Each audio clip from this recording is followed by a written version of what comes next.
আমরা এই সরকার চাই নাই, যে সরকার কিনা আওয়ামী লীগ সরকার 500 টন ইলিশ দেওয়ার কারণে আমরা আওয়ামী লীগ সরকারের বিরোধিতা করেছি, আর এই সরকার এসে এখন 3000 টন ইলিশ দিবে, এই জন্য আমরা এত কষ্ট করি নাই। আসিফ নজরুল তিনি তো এই ইন্ডিয়া বিরোধী কথাবার্তা বলেই তো আজকে উনি উপদেষ্টা। আসিফ নজরুলের যদি হিরো আলমের সাথে দাঁড় করায় দেওয়া হয়, আসিফ নজরুল পাশ করে আসতে পারবে ভোটে? অতএব এই জায়গাটায় আমি 1 ইঞ্চি ছাড় দিতে রাজি না। কেউ যদি মনে করেন যে ভারতকে ইলিশ দিয়া আর ভারতের সাথে সুসম্পর্ক রাখা তারপরে বিএনপি আর আওয়ামী লীগকে সরাই দিয়ে আপনার রাষ্ট্র চালাবেন আর আপনাদের সাথে কুতুকুতু করব, এটা মনে করার কোনো কারণ নাই। হইতে পারে ভেজাল লাগাইলে আওয়ামী লীগ আবার ক্ষমতায় আসতে পারে, কিন্তু আপনারা থাকতে পারবেন না। ওইটা মাথায় রেখে তারপরে রাষ্ট্র পরিচালনা করতে খুব সাবধানী হওয়া উচিত। আবারও বলছি, ডক্টর মোহাম্মদ ইউনূসের উপরে আমাদের কোনো রাগ ক্ষোভ কোনো কিছু নাই। আমরা চাই আপনি সফল হন। আমি নিজে বলেছি যদি প্রয়োজন হয় 2-3 বছর থাকতে হয় থাকেন, কোনো সমস্যা নাই। তাও দেশটা আমার মনে হইতে হবে যে ভালো দিকে যাচ্ছে, ভালো কিছু হচ্ছে। সেটা এখন পর্যন্ত হচ্ছে বলে আমার কাছে মনে হয় নাই।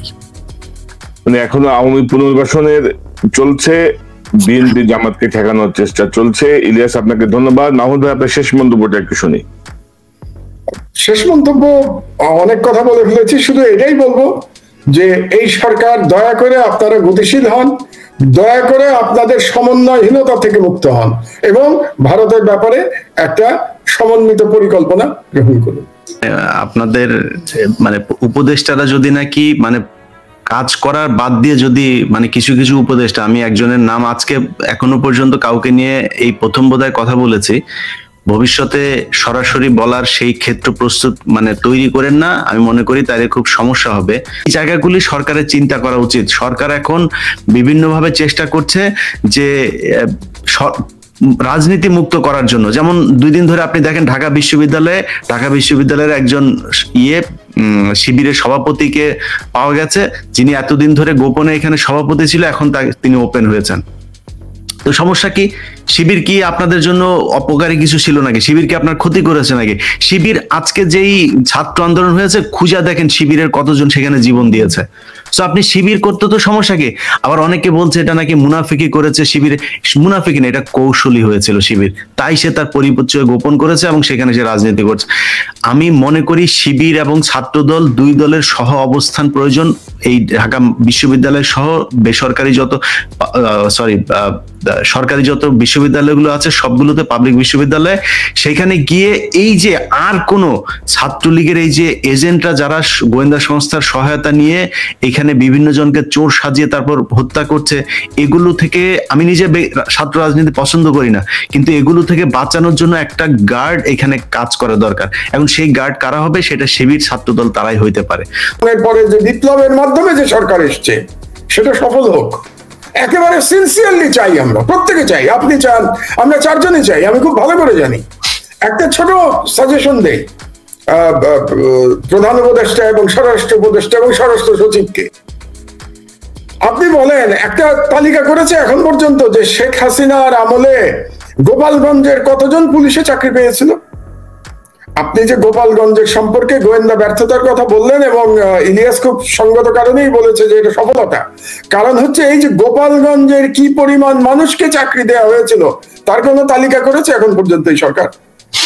ঢাকা শহরে নাকি প্রত্যেকটা ওসি গোপালগঞ্জের ছিল।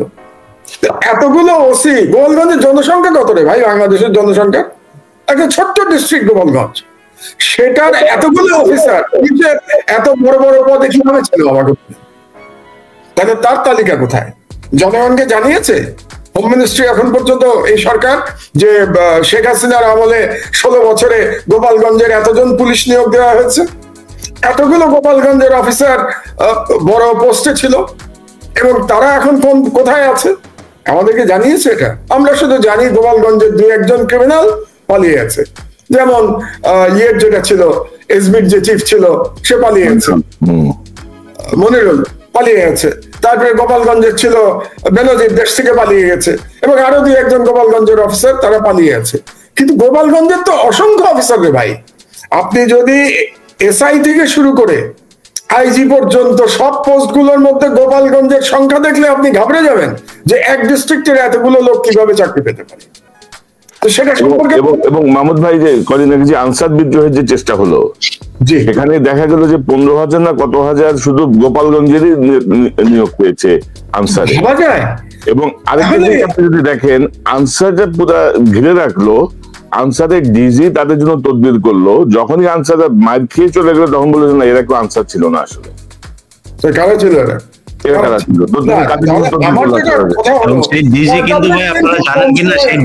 মাহমুদ ভাই আপনার ছাত্রলীগের সাবেক সভাপতি এনামুল হক শামীমের আপন ভাই জানি আমি তো, সেটা তো জানি, আমাদের সবার কাছেই তো তথ্য আছে এগুলো। কিন্তু আমার কথা হলো 15 দিন দীর্ঘ 45 দিন দীর্ঘ সময় এই সরকার প্রায় 1.5 মাস আজকে ক্ষমতায়, 1.5 মাস লাগে নাকি এটা বের করতে? পুলিশে কতজন গোপালগঞ্জে এবং কতজনকে অন্যায় ভাবে চাকরি দেওয়া হয়েছে এটা বের করতে 1.5 মাস লাগে? আরে ভাই আমরা সরকারে ছিলাম না, আমাদের শেখান আপনারা যে কতদিন লাগে এটা বের করতে? তাহলে আজ পর্যন্ত সেটা করবার জন্য। আচ্ছা আরেকটা দেখেন, যেটা কে একজন বলেছে, হয় ইলিয়াস নাইলে মিনার বলেছে যে ইলিয়াসই বোধহয় বললো যে ঢাকা শহরে নদীগুলো উদ্ধার করা হচ্ছে না এখনো। আপনি দেখেন প্রত্যেক সরকারের আমলে, এই ধরনের সরকার যখন হয়েছে, আমরা দেখেছি একটা শ্বেতপত্র বের করবার জন্য একটা উদ্যোগ নেওয়া হয়। আপনি এখন পর্যন্ত শুনেছেন কোন মন্ত্রণালয়ে একটা শ্বেতপত্রের কোন উদ্যোগ নেওয়া হয়েছে? এটা বোঝে তো। আমার তো প্রথম সব থেকে বেশি অত্যাচার কারা করেছে বলেন আমাকে? এই যে একটা দানবীয় সরকার ছিল, সব থেকে বেশি অত্যাচার করেছে তো পুলিশ। তাহলে পুলিশের উপরে তো একটা শ্বেতপত্র হইতেই হবে। এখন পর্যন্ত এই শব্দটাও তো আমি শুনি নাই কোন মন্ত্রীর মুখে, শুনেছেন আপনারা? তারপরে সব থেকে বেশি চুরি কোথায় হয়েছে? বিদ্যুৎ বিভাগে, বিদ্যুতের মাধ্যমে সব থেকে বেশি লুটপাট করা হয়েছে। তাহলে আমরা কি শেখ হাসিনার বা এই যে ছেলেরা জীবন দিল, কি অসাধারণ বীরত্বের মাধ্যমে এই বিপ্লব তারা সংগঠিত করেছে, কি ইমানের শক্তি তারা দেখিয়েছে, অবিশ্বাস্য। এই জীবন দিয়ে আজকেই তো দেখলাম প্রায় 1,500 জন শহীদ হয়েছে, 1,500, 1400 কতজন শহীদ হয়েছে, আহত হয়েছে হয়তো আরো 15,000, 10 গুণ যদি আমরা ধরি। এরকম জীবন দিয়ে যে সরকার আসলো, সেই নম্বর হচ্ছে গোপালগঞ্জের কারা কারা নিয়োগ প্রাপ্ত হয়েছে, কোন কোন অফিসার কিভাবে নিয়োগ হয়েছে, তার একটা সম্পূর্ণ তালিকা জনগণকে জানাতে হবে। এটা হচ্ছে ইমিডিয়েটলি হোম মিনিস্ট্রির দায়িত্ব নেওয়া উচিত, এই দায়িত্ব। 3 নম্বর, ফরেন মিনিস্টার যেটা করা উচিত, যে দানব শেখ হাসিনার কন্যাকে, এটা বোধহয় আমি আজকে দিয়ে বোধহয় 5-6 বার আপনার অনুষ্ঠানে আমি বলবো যে দানব শেখ হাসিনার কন্যাকে যে জালিয়াতি করে চাকরি দেওয়া হয়েছে, সেই নমিনেশন ইমিডিয়েটলি বাতিল করতে হবে এই সরকারকে। আরে ভাই ঠিক আছে, ওয়ার্ল্ড হেলথ অর্গানাইজেশন তার চাকরির থেকে বাদ না দিল, কি দিল সেটা তো তাদের ব্যাপার। আপনারা নমিনেশন উইথড্র করেন, নমিনেশন উইথড্র করতে পারবেন না কেন? এই ব্যাপারটা অনেকটা ওইরকম যে আপনি খতিবের চাকরি খেতে পারছেন না, আপনি বাজমুকরমের মসজিদের খতিবের চাকরি খেতে পারছেন না, আপনি হাসিনার মেয়ের নমিনেশন ক্যান্সেল করতে পারছেন না। এই সরকার কি করছে? এত একটা দুর্বল এবং সমন্বয়হীন সরকার কিভাবে রাষ্ট্র পরিচালনা করবে? ইলিশের মাধ্যমে সমন্বয়হীনতা প্রমাণিত হয়েছে। আর চট্টগ্রামের, পার্বত্য চট্টগ্রামের বিষয়ে আপনাদের মনে রাখতে হবে, it is totally Indian card, এবং এই ইন্ডিয়ান কার্ড ইন্ডিয়া খেলতেই থাকবে, এবং আমাদের সেনাবাহিনী লাগবে এটাকে মোকাবেলা করার জন্য। সেনাবাহিনীর দায়িত্ব না দিলে আপনি পার্বত্য চট্টগ্রামে লড়াই করতে পারবেন না। এই জন্য যদি প্রয়োজন হয়, আবারও আমি বলি, ইমিডিয়েটলি বাংলাদেশের জনগণের ওই যে 18 বছরের উপরে যাদের বয়স, তাদের কম্পালসারি মিলিটারি ট্রেনিং এর ব্যাপারে আমাদের চিন্তা ভাবনা করতে হবে। আপনার মনে রাখতে হবে আপনার পাশে একটা ট্রিমেন্ডাসলি হেজেমনিক কান্ট্রি আছে, যার সাথে লড়াই করে আপনার স্বাধীনতা টিকিয়ে রাখতে হবে। লড়াই মানে শুধু অস্ত্রের লড়াই বলছি না আমি, বুদ্ধির লড়াই, প্রয়োজনে অস্ত্রের লড়াই, এবং কূটনৈতিক লড়াই, ইকোনমিক লড়াই, সর্বরকম লড়াইয়ের মাধ্যমে আপনার স্বাধীনতা টিকিয়ে রাখতে হবে। মাহমুদ ভাই, আমি খুব সংক্ষিপ্ত একটা, তাহলে জাতির কাছে এই সরকারকে জবাবদিহি করতে হবে। আমাদের খুব সংক্ষিপ্ত একটা মন্তব্য, যে ম্যাজিস্ট্রেসি পাওয়ার দেওয়া হয়েছে গণহারে সেনাবাহিনীকে, মানে লেফটেন্যান্ট থেকে শুরু করে অল কমিশনড অফিসার, বিষয়টা আপনি কিভাবে দেখেন? খুব সংক্ষেপে যদি একটু মন্তব্য করেন। মানে এটা কি দেয়া হয়েছে, এটার আমি ইমিডিয়েটলি আমি এটার কোনো নেগেটিভ দিকে আমি যেতে চাই না, আমি এটাকে পজিটিভ দিকে দেখতে চাই। কিন্তু সেই ম্যাজিস্ট্রেটি পাওয়ার এখন পর্যন্ত কোথায় ব্যবহার করেছে আমি সেটা জানতে চাই। ম্যাজিস্ট্রেট পাওয়ার তো দেওয়া হয়েছে বুঝলাম, ব্যবহারটা হলো কোথায়? গোপালগঞ্জে ব্যবহার হয়েছে? গোপালগঞ্জে যে আর্মির উপরে অ্যাটাক করলো ব্যবহার হয়েছে? চট্টগ্রামে ব্যবহার হয়েছে? সুতরাং ক্ষমতা দেওয়াটা আমার কাছে যতটা গুরুত্বপূর্ণ, তার থেকে বেশি গুরুত্বপূর্ণ হচ্ছে যে ব্যবহার কোথায় হচ্ছে এবং কিভাবে হচ্ছে। ঘটনা হচ্ছে যে যদি ধরেন আমাদের এই আলোচনা বা আমাদের যে বক্তব্যগুলো বলা হচ্ছে এগুলো যদি সরকার না শুনে, তাহলে এটা শুনতে আমরা বাধ্য করতে পারবো। আমরা জানি কিভাবে বাধ্য করতে হয়, আমরা সেদিকে যাবো, আরো কঠোর লাইনে যাব। ইলিয়াস, আপনার কথা শুনি। না, আমি তো যাই হোক যেইভাবে বলতে চেয়েছিলাম আমি ওইভাবে আর বলতে চাই না, কারণ আমার মনে হয় আমরা অনেক হার্শ হয়ে গিয়েছি আজকে। মিনার ভাইয়ের মতো লোক পর্যন্ত খেপে গিয়েছেন এই সরকারে। আমি বর্তমানে যেই তত্ত্বাবধায়ক সরকার বলি আর যেটা বলি, আপনাদের কাছে আমার একটা অনুরোধ যে এইখানে যে আলোচনাগুলো হচ্ছে, মাহমুদ ভাই, মিনার ভাই, কনক সারোয়ার কিংবা আমরা কেউ আপনাদের অপছন্দ করছি না। আমরা সবাই, আপনারা এখানে যারা আছেন, দুই একজনের ব্যাপারে অনেক অবজারভেশন আছে, অনেকেরই আছে, সেটা থাকতে পারে, কিন্তু ইনক্লুডিং চিফ যিনি অ্যাডভাইজার আছেন তিনি সহ অন্য যারা আছেন সবাইকে আমরা পছন্দ করি। এবং আপনাদের কাছে একটা বিশাল প্রত্যাশা এই দেশের মানুষের আছে। সেই প্রত্যাশার মিনিমাম যে জায়গাগুলো, সেগুলো যদি আমরা যখন পূরণ হতে না দেখি, তখন কিন্তু আমাদের কষ্টগুলো উৎকীর্ণ হবে। এটা খুবই স্বাভাবিক। আমি যদি সবকিছু বাদ দেই, খুব সহজ একটা জিনিস, আমাদের অনেকের নামে মামলা আছে। সে মামলাগুলো নিয়ে এখন পর্যন্ত ধরেন কেউ একজন তো কোনো একটা জায়গায় বা কোনো দুইজন মানুষকে যে আছে, দেখো তো এখানে কি, এদের ব্যাপারে মামলা টামলার বিষয়গুলো কি, বা এরা বাইরে আছে, এদের ব্যাপারে কোনো একটা বা মিনিমাম একটা কার্টেসি কোনো কিছু এখন পর্যন্ত আমি দেখিনি। আমি জানি না আপনাদের চোখে পড়েছে কিনা। ইলিয়াস, 3 দিনের মাথায় রোজিনার মামলা, প্রথম আলো রোজিনার মামলা,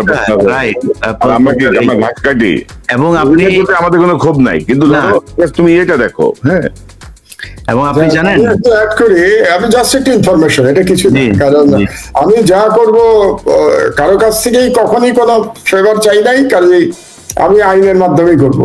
আজকে আমার লয়ার আমার লিস্ট পাঠিয়েছে মামলার। ইলিয়াস, আমার মামলার সংখ্যা জানো কত? 107টা মামলা, 107 কেসেস আমার বিরুদ্ধে, 107টা মামলা। তার মধ্যে একটা মামলায় 7 বছর সাজা হয়েছে, আর 5টা অ্যারেস্ট ওয়ারেন্ট আছে আমার নামে। ইসকনের কোনো মামলা আছে ভাই?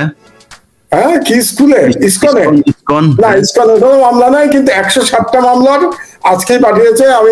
আমি পাঠিয়ে দেবো তোমার কাছে আর কনকের কাছে রেকর্ডের জন্য, ইমেলে পাঠিয়ে দেবো আমি পুরো লিস্ট। তো মানে এটার মানে এই না যে আমি চাচ্ছি যে এই সরকার এই মামলাগুলো দেখুক। আমি শুধু বলতে চাইলাম যে বিগত সরকার কতটা দানবীয় ছিল, যে আমার মতো একজন বৃদ্ধ মানুষের নামে 107টা মামলা। এবং আমি রাজনীতিবিদ না, আমি রাজনীতির বাইরের একজন মানুষ, জাস্ট সম্পাদনা করেছি পত্রিকা আর লেখালেখি করি, এই জন্য 107টা মামলা। হ্যাঁ ইলিয়াস, বলো ভাই। না মাহমুদ ভাই, আপনার কোনো ফেভার চাইতে হবে না, এটা সরকারের দায়িত্ব।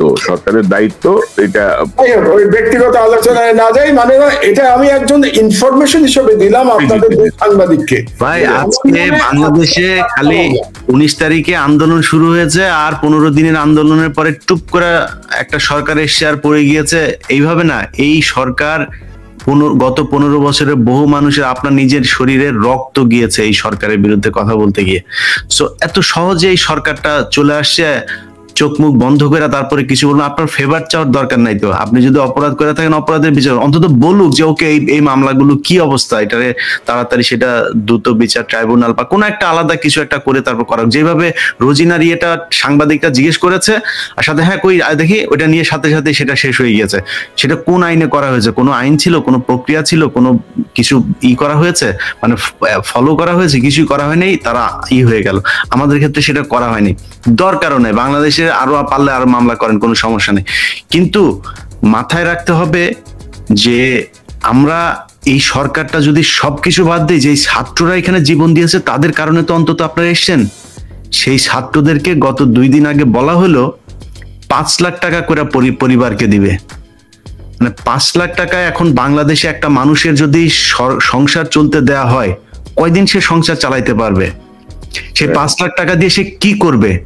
মানে অন্তত যদি এরকম কিছু করা হইতো যে ওকে ঠিক আছে, তার পরিবারের সবার পরিবার থেকে একজনকে একটা সরকারি চাকরি দেয়া, যে পুলিশ, যে আনসার, যারা কিনা এতদিন ধরে সরকারের পক্ষে কাজ করেছে তাদেরকে সরাই। এখানে অনেক ছাত্ররা আছে এই গণ অধিকার পরিষদে, যারা 2018 সাল থেকে যারা আন্দোলন করছে, তাদের অনেককে আমি চিনি। এই 8-10 বছর তাদের কোনো চাকরি হয় নাই। গত 5-6 বছরে যারা ওই আন্দোলন ছিল কারো চাকরি হয় নাই, শুধু ভেরিফিকেশনে গিয়েছে, জেনেছে যে তারা ওই আন্দোলনের সাথে ছিল, দ্যাটস ইট। এটাই তাদের জন্য চাকরি না হওয়ার জন্য এনাফ, আর কোনো কিছু লাগে নাই। কথাগুলো বলছি, মানে আমি লক্ষ্য করছি যে এই সরকার কিন্তু অনেক কিছু শুনছে না, উপেক্ষা করছে, এক ধরনের ইয়েতে চলে গেছে আর কি, মানে কি বলবো, পলিটিক্যাল গভর্নমেন্টের মতো অ্যাটিটিউড।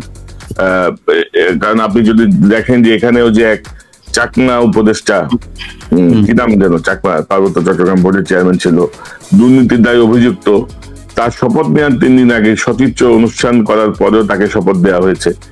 আমরা যা বলছি অনেক কিছুই তারা ভাবছে যে গায়ের জোরে সরাই দেবে। তো গায়ের জোর আমাদেরও আছে, আমরা জানি তোমাদেরকে কেমন সাইজ করতে হয়। তো লাইনে থাকো, ইন্ডিয়ার দালালি করে বা জনগণের যে চেতনা, সেই চেতনার বাইরে গেলে কাউকে ছাড় দেওয়া হবে না, সেটা যত মহান ব্যক্তিই হোক আর যত শক্তিশালী ব্যক্তিই হোক।